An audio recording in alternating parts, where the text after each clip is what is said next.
আসসালামু আলাইকুম। আইগেস ইউনাইটেড সকালের খবরে আমন্ত্রণ জানাচ্ছি আমি স্মত মিলি। আজ থেকে গণপরিবহনে বাধ্যতামূলকভাবে চালু হচ্ছে গ্লোবাল পজিশনিং সিস্টেম বা জিপিএস ডিভাইস সংযোজন। এই ডিভাইস বাধ্যতামূলক করার আগে আরও সময় দেওয়া দরকার ছিল বলে মনে করেছে পরিবহন মালিক ও শ্রমিকরা। এর আগে গণপরিবহনে স্মার্ট টিকিটিং পজ মেশিন ও সিসিটিভি পরীক্ষামূলকভাবে চালু হলেও তা টেকসই হয়নি। এবার জিপিএস পদ্ধতি চালুর বিষয়ে পরিবহন বিশেষজ্ঞরা বলছেন, এই পদ্ধতির সুফল পেতে হলে বিআরটিএ, পরিবহন মালিক ও শ্রমিকদের সমন্বয় জরুরি। ওবায়দুল্লাহ মামুনের রিপোর্ট। গণপরিবহনে ধর্ষণ, ডাকাতি ও পকেটমারের হাত থেকে যাত্রীদের রক্ষা করতে ক্লোজ সার্কিট ক্যামেরা বসানোর সিদ্ধান্ত নেয় সরকার। 2025 সালের 1 জুন থেকে প্রতিটি গণপরিবহনে ক্লোজ সার্কিট ক্যামেরা চালু করার নির্দেশনা থাকলেও তা বাস্তবায়ন হয়নি। এর আগে 2023 সালে ঘটা করে গণপরিবহনে স্মার্ট টিকিটিং পজ মেশিন চালু করলেও তা আলোর মুখ দেখেনি।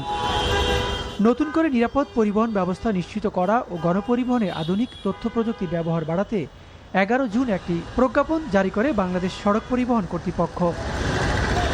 1 আগস্ট থেকে গণপরিবহনে বাধ্যতামূলক জিপিএস ডিভাইস সংযোজন। এখন থেকে গণপরিবহনের ফিটনেস সনদ নিতে গেলে জিপিএস সংযোজন প্রমাণ ও কার্যকারিতা প্রদর্শন করতে হবে বাংলাদেশ সড়ক পরিবহন কর্তৃপক্ষকে।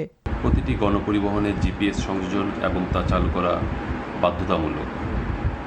জিপিএস ট্র্যাকিং ও মনিটরিং ব্যবস্থা বাস্তবায়নে একাধিকবার মালিক ও শ্রমিক সংগঠনের সাথে সভা করা হয়েছে। জিপিএস শুধু সংযোজন করলেই হবে না, তা চালু রাখা এবং কেন্দ্রীয় নিয়ন্ত্রণ কক্ষের সাথে সংযোগ স্থাপনে পরিবহন মালিক ও চালক সকলের সহযোগিতা প্রয়োজন।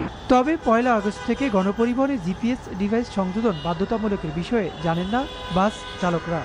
মালিকরা জানলেও বেশিরভাগ গণপরিবহনে সংযোজন করা হয়নি জিপিএস। আমি এখনো এটা জানতে পারি নাই, কিন্তু এটা সরকারের পদক্ষেপ, এটা ভালো হবে। যদি লাগানো হয়, গাড়ি যে প্রান্তে যাক গাড়ি ভালো থাকবে, একটা নিশ্চয়তা পাওয়া যাবে। এটাকে নির্দিষ্ট সময় বেঁধে দিলে সেটা একটু সমস্যার হতে পারে।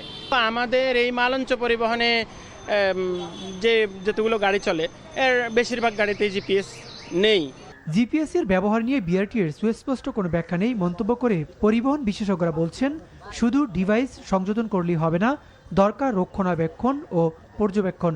জিপিএস সিস্টেমটা আমরা স্টার্ট করতে পারি, কিন্তু এটা সাস্টেইনেবল করার জন্য কিন্তু আমাদের প্ল্যান থাকতে হবে। আদারওয়াইজ দেখা যাবে যে এটা অন্যান্য 8-10টা উদ্যোগের মতোই কিন্তু কিছুদিন হয়তো সাড়া ফেলবে, এরপরে দেখা যাচ্ছে সীমিত হয়ে যাবে। 1, 2 হচ্ছে যে যদি জিপিএস ট্র্যাকার কেউ না ইউজ করে বা নষ্ট হয়ে যায়, সেটা কিভাবে আমি রিপ্লেস করব এবং এর জন্য আসলে পলিসিটা কি। ইউজাররা কোনো একটা অ্যাপ বা সিস্টেমে ড্যাশবোর্ডে জানতে পারবে যে তার ডেস্টিনেশনে বাসটা এখন কোথায় আছে, কিন্তু আমাদের এখানে এটা কি করা হবে কিনা এটা এখনো নিশ্চিত নয়। জিপিএস এর ব্যবহার সম্পর্কে পরিবহন মালিক ও শ্রমিকদের প্রশিক্ষণের তাগিদ দেন তারা। Obaidullah Mamun, NTV news, Dhaka. সিলেটে জাতীয় নাগরিক পার্টির নেতাদের বহনকারী গাড়ি লক্ষ্য করে আবারও হামলার অভিযোগ উঠেছে। শুক্রবার সিলেটের কোম্পানিগঞ্জ, গোয়াইনঘাট ও জৈন্তাপুরে জুলাই পদযাত্রা ও সমাবেশ করে রাতে জৈন্তাপুর থেকে ঢাকায় ফিরছিলেন এনসিপি নেতারা। ফেরার পথে চলন্ত গাড়িতে ঢিল ছুঁড়ে গাড়ির গ্লাস ভেঙে দেওয়া হয় বলে সিলেট সার্কিট হাউসে এসে অভিযোগ করেন দলটির মুখ্য সংগঠক নাসির উদ্দিন পাটোয়ারি। এতে তিনি সহ 2 জন আহত হয়েছেন বলেও দাবি করেন তিনি। তবে বিষয়টি অস্বীকার করে জৈন্তাপুর থানার ভারপ্রাপ্ত কর্মকর্তা মাহবুবুল আলম মোল্লা বলেন, হামলার অভিযোগ সঠিক নয়। তারেক রহমানের উদ্দেশ্যে বলবো, আপনি মস্ত বড় একটা ভুল করেছেন এবং এই ভুলের কাফারা আমি এটা পার্সোনালি নিলাম, আপনাকে দিতে হবে। আমাকে শেখ হাসিনা একবার জেলে নিয়েছিল, তার কাফারা উনি দিয়েছে, দিল্লিতে আছে। আমি আপনাকে অনেক আগে সতর্ক করেছিলাম, আপনি সতর্ক হন নাই।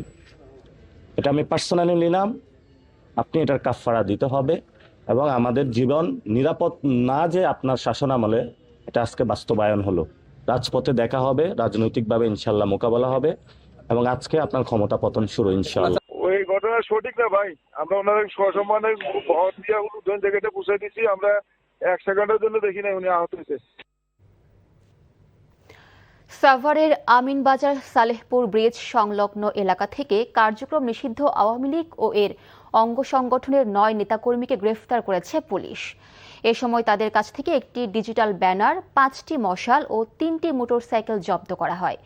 আমিনবাজার পুলিশ ফাঁড়ির ইনচার্জ SI জাকির আল আহসান জানান, গেল রাতে আমিনবাজার সালেহপুর ব্রিজ সংলগ্ন এলাকায় মশাল মিছিল বের করে কার্যক্রম নিষিদ্ধ আওয়ামী লীগ ও এর সহযোগী সংগঠনের নেতাকর্মীরা।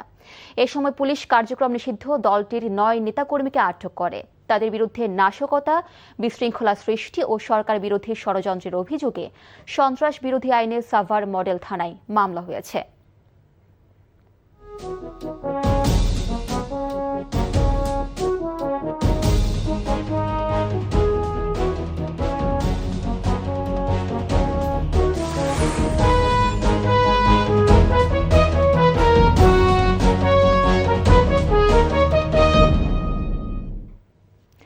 মুহুর্মুহ বুলেটে ক্ষতবিক্ষত গোটা দেশ। 24 জুলাই আন্দোলনে নিরস্ত্র ছাত্র জনতার উপর সরকারি দল ও রাষ্ট্রীয় বাহিনীর নির্মমতায় চারদিকে লাশের মিছিল। বুলেটের সামনে বুক পেতে দেয়া আন্দোলনকারীদের থামাতে সব চেষ্টা যখন ব্যর্থ, তখন স্বৈরাচার শেখ হাসিনা আঘাত করে জামায়াতে ইসলামী ও তাদের ছাত্র সংগঠন ছাত্র শিবিরকে। আন্দোলনকে ভিন্ন খাতে প্রবাহিত করতে দল দুটিকে নিষিদ্ধ করলেও সরকারি ফাঁদ বুঝতে পেরে রাজপথে কোনো প্রতিবাদ কর্মসূচি দেয়নি তারা। 2 বছর পর 1 আগস্ট ঘিরে দল দুটির নেতারা সেই সিদ্ধান্তের পেছনের কারণ তুলে ধরেছেন। জুবাইর প্রধানের রিপোর্টে বিস্তারিত।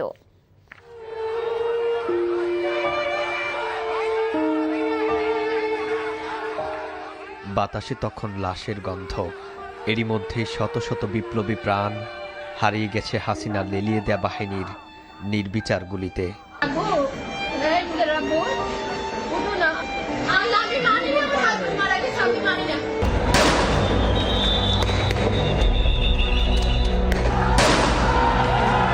মুহুর্মুহু বুলেটের আওয়াজে উত্তপ্ত রাজধানী ঢাকা সহ গোটা দেশ।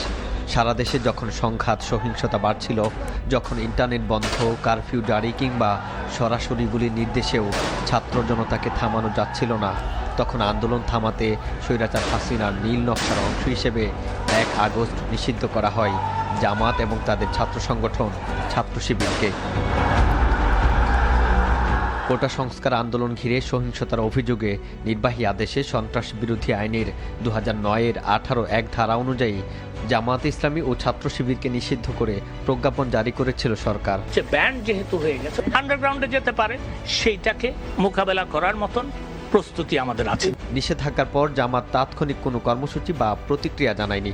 নেতারা জানান, কর্মসূচি দিলে সরকার পতনের আন্দোলনের মূল লক্ষ্য থেকে জনদৃষ্টি সরে যাওয়ার আশঙ্কা ছিল। তাই পরিস্থিতি পর্যবেক্ষণ করে সংযত অবস্থান নেয়ার সিদ্ধান্ত নেন তারা। দল থেকে দেশের স্বার্থ মুখ্য ছিল বলে দাবি করেন দলটির এই নেতা। দলের রেজিস্ট্রেশন আগে বাতিল হয়েছে, আবার দল নিষিদ্ধ হয়ে যাচ্ছে চূড়ান্তভাবে। সেই জায়গায় আমরা দলীয় স্বার্থ বিবেচনায় আনি নাই।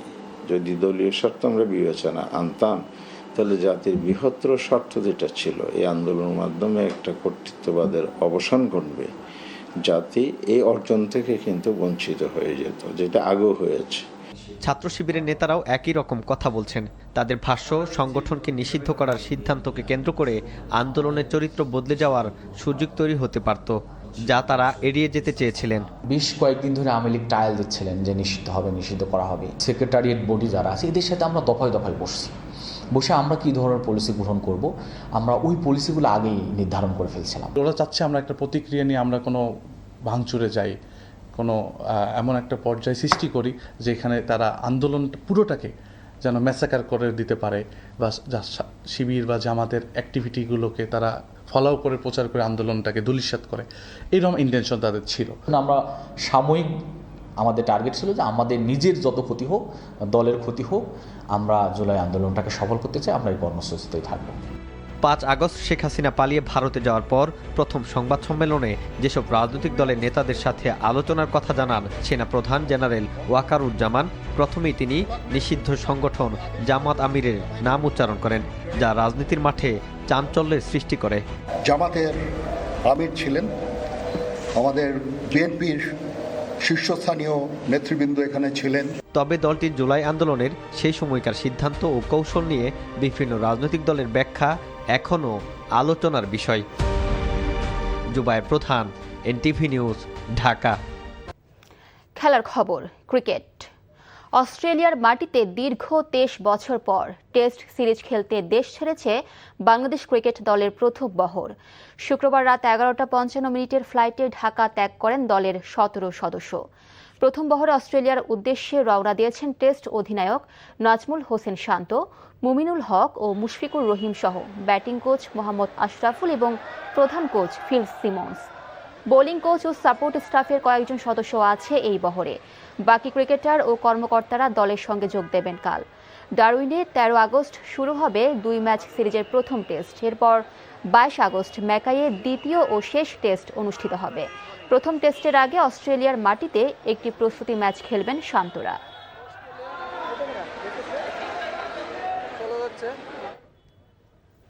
সকালের খবর এটুকুই। এই খবরের ভিডিও সহ আপডেট জানতে ভিজিট করুন এনটিভি অনলাইন www.ntvbd.com। এছাড়াও এনটিভির জনপ্রিয় সব অনুষ্ঠান ও খবরের আপডেট জানতে ভিজিট করুন আমাদের ইউটিউব ও ভেরিফাইড ফেসবুক পেজে। 12টায় মধ্যাহ্নের খবর দেখার আমন্ত্রণ রইল। ধন্যবাদ সবাইকে।